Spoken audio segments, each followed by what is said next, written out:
Yo, what's good, y'all? So today I'm gonna be doing another video like I did yesterday, which is the tier video. Pretty much instead of shooting guards, today is gonna be small forwards. So today should be I think a little easier than the one yesterday, cause well, actually when I look at this list, I don't know, but I think it should be easier than yesterday because I feel like it's a lot easier. I'll say easier to like put these guys into tiers, and like we can tell the difference between two guys in the small forward position. And if I sound kind of stubby, I'm a little started up, so don't even worry about that. But yeah, without further ado, I'm not gonna hold y'all any longer than I have to. So without further ado, let's get into the video. Wait, but before we get into the video, like this video for me, comment down below if you think I messed up anywhere or what you would do, and please subscribe to my channel and turn on your post notifications for when I post any other videos, which I post daily. So now let's get into it. Alright, so starting out, let's go ahead and get LeBron out of the way. We know he's in the A tier. I'ma also put Kevin Durant in the A tier.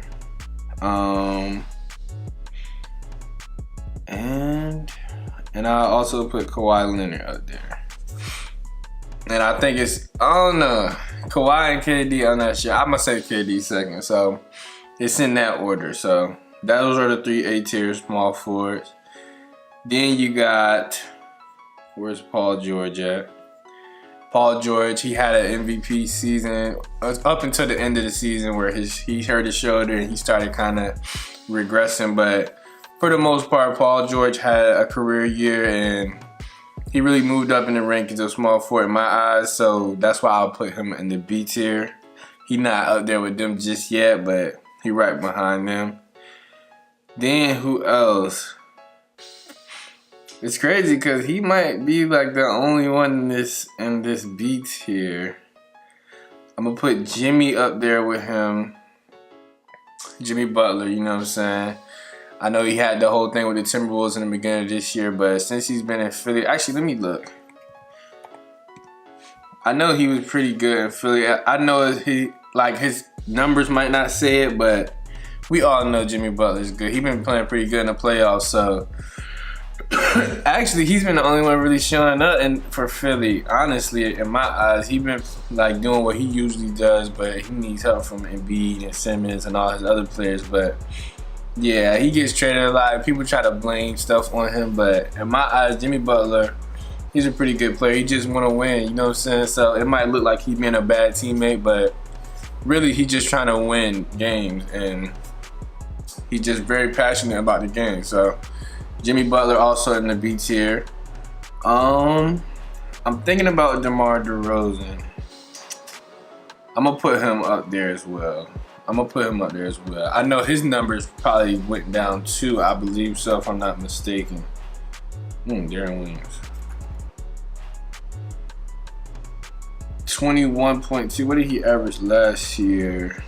23 points last year. So they went down just a little bit, but you know what I'm saying, new team, new system and stuff, playing with another mid-range shooter when he's one himself. So I expected his numbers to go down, but to me, he's still the same player. He didn't regress at all, you know what I'm saying? So DeMar DeRozan to me is still a pretty solid player, so that's why I put him in the B tier. Now we're gonna get to the players like Jason Tatum, who was an up-and-coming star, you know what I'm saying, but I don't think he's on the level of these guys just yet in the B tier. So I'm gonna put him at the beginning of the C tier, which is right, but like I think he's right there. I could even put him right here, but I'm gonna put him in the C tier for now. Then, actually no, I'm gonna put Jason Tatum up here. I'm gonna put him up there. I don't know. I'm gonna put him in the C tier because I think Kyrie Irving really made them go backwards. I think he made Jaylen Brown, Jason Tatum, Terry Rozier, all those players. They were right on the cusp of stardom, and then when Kyrie came back, they really went downward instead of going to where they should have been this year. So I'm gonna put him in that C list. He's definitely gonna be the best in this C list, but well, I don't know. Chris Middleton's up there too. So Chris Middleton, who had a great year, All-Star year. Matter of fact, yeah, he was an All-Star. I gotta put him. You know what I'm saying? And it's crazy because DeMar DeRozan wasn't an All-Star. See, I'm not one to really overreact to stuff like that, but I think I should give him some credit, you know what I'm saying, for being an All-Star. So, nah, I still think DeMar DeRozan is a better player. Even though Chris Middleton is one of my favorite players, I'm going to still take DeMar DeRozan over him. So, yeah. Then who else would be in this C tier? Let's try to empty out the list a little bit and put some people in this F tier. So Daniel House, F tier. I'm gonna say Bruce Brown, F tier. These are just players that, you know what I'm saying, they're starters, but they don't really make much of a difference on the team, you know what I'm saying? So I'm gonna put Joe Ingles up here in the C tier with them. You know what I'm saying? He's like the perfect 3-and-D guy, you know what I'm saying? And it's crazy because he's pretty slow, so you don't expect him to be able to score and play defense and stay with certain people, but he's a pretty good defender, you know what I'm saying? So I'll put him right there. I'm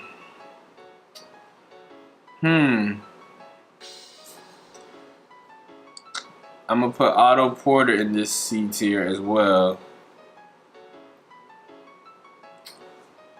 When he got traded to the Bulls, he didn't miss a beat. He might have been the Bulls' best player for the rest of the year. No, Lauri Markkanen was. I'm tripping. But let me see. 14 points, yeah.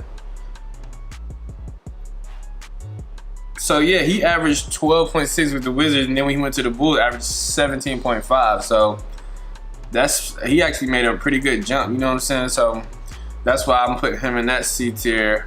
I'm gonna put Andrew Wiggins in the D.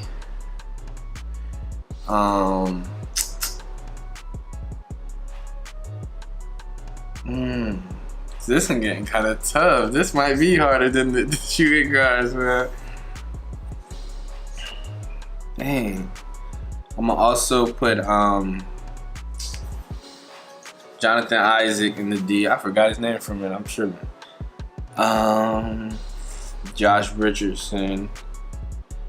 I'm gonna put Gallinari up here. Even though I feel like he's he's definitely a good player, but I feel like he doesn't really make any jumps. Like, he's just gonna be that player. Like, Gallinari is gonna be who he is. You know what I'm saying? You don't really gotta worry about him taking a jump to being like most improved or nothing. But he's a solid player, so yeah.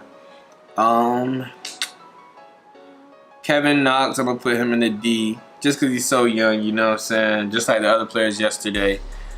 I'm gonna put Bogdanovich in the D tier. He actually is a great scorer. He didn't do too well in the Boston series, but I don't really overreact to one playoff series and like just make an assumption of somebody off of one playoff series. So yeah, I'm gonna put him in that D tier. This one's getting hard. Solomon Hill, F. Mikal Bridges, I think he's gonna be pretty good in the league. I think he'll be a great defender, like a 3-and-D guy as well. But as of right now, I'm gonna put him in the F tier. Taurean Prince. Man,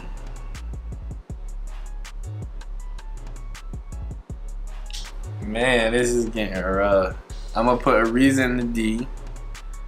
And I mean, I don't want y'all to think I'm going strictly off stats, because some of these people might not have the best stats, but I watch a lot of basketball and I know how they play and what effect they have on the game. You know what I'm saying? So I'm not basing this solely off of stats. Stats definitely go into it, but it's not solely off of that. So for a player like Ariza, I just know the effect that Trevor Ariza has on the basketball game. So that's why I would say he's in the D, not F. You know what I'm saying? So I'm gonna also put Tim Hardaway Jr. up here. And again, like yesterday, don't think if I put two players in the same tier that means they're the same. I don't think Tim Hardaway Jr. is an F type player. You know what I'm saying?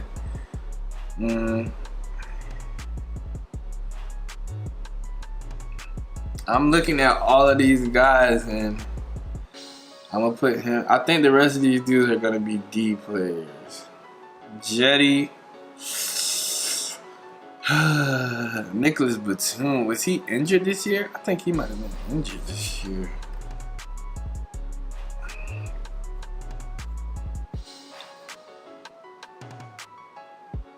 Never mind. He played 75 games. That should show you how much Hornets I watch. Dang. I didn't know he played 5 games. He started 72 games. Average only 9 points. I'll put him at the beginning of F. It's crazy because he was so good like a few years ago, but Charlotte Hornets, man, they'll suck the life out of you. Kimba, you need to get out of there quickly. You know what I'm saying?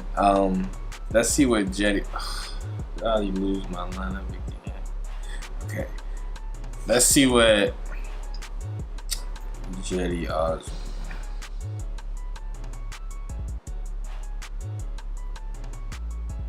See, I think I'm gonna have to give him an F because yesterday, I forgot what tier I put Colin Sexton in. I mean, not Colin Sexton, Jordan Clarkson.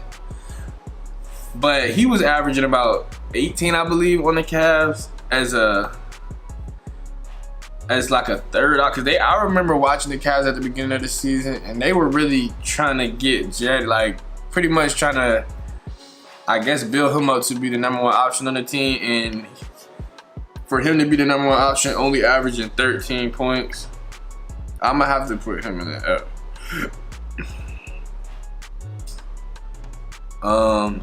These 3 and D guys like DeMarre Carroll, Taurean Prince, I'll put them in the D category because they're just a good starter to have. You know what I'm saying? See, this is why this thing is so hard, because I say that and then I look at Nicholas Batum and I know how good he used to be, but I'm gonna just go with my gut. Will Barton, he's definitely a D guy. Then we got Kyle Anderson and Mo Harkless left. So Kyle Anderson, was he injured this year? See these players? Right, okay, Kyle Anderson was injured this year, 8 points. So I'm gonna kind of judge it. I'm gonna judge it off this year, but also last year. And I know Kyle Anderson is a pretty good basketball player, you know what I'm saying? From when he played with the Spurs. So, he actually was a great bench player when he played with the Spurs.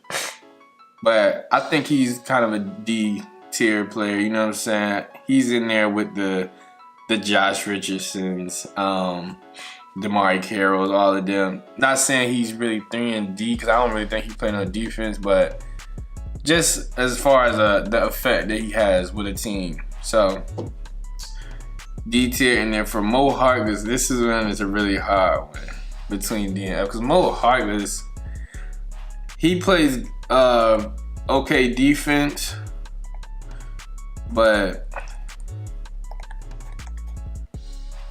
I'm not sure. See, 7. Oh, he was injured this year, but 7 points. Yeah, he is an F. I'll put him at right here with the F though. And there you have it, man. So I think I did pretty good, you know what I'm saying? For the most part, it's these D and F players really they're kind of tough because they're good. I mean, obviously they're good because they're in the NBA, but it's just hard to really, in them 2 categories, that's when it gets tough to really gauge where they should be at, you know what I'm saying? But for the most part, I think this list is pretty good. Like I said, comment down below and let me know if you think I did anything wrong, or tell me what you would have did differently, you know what I'm saying? And like this video, and I'll be back tomorrow with Power 4s, I don't know, because Power 4s might be too hard. But anyways, turn on your post notifications because I'm going to be posting videos daily. Even if it's not this, I'm going to be posting something tomorrow. So turn on your post notifications and like, comment, and subscribe. And thank you for watching this video. And I will see you guys in the next video. Peace.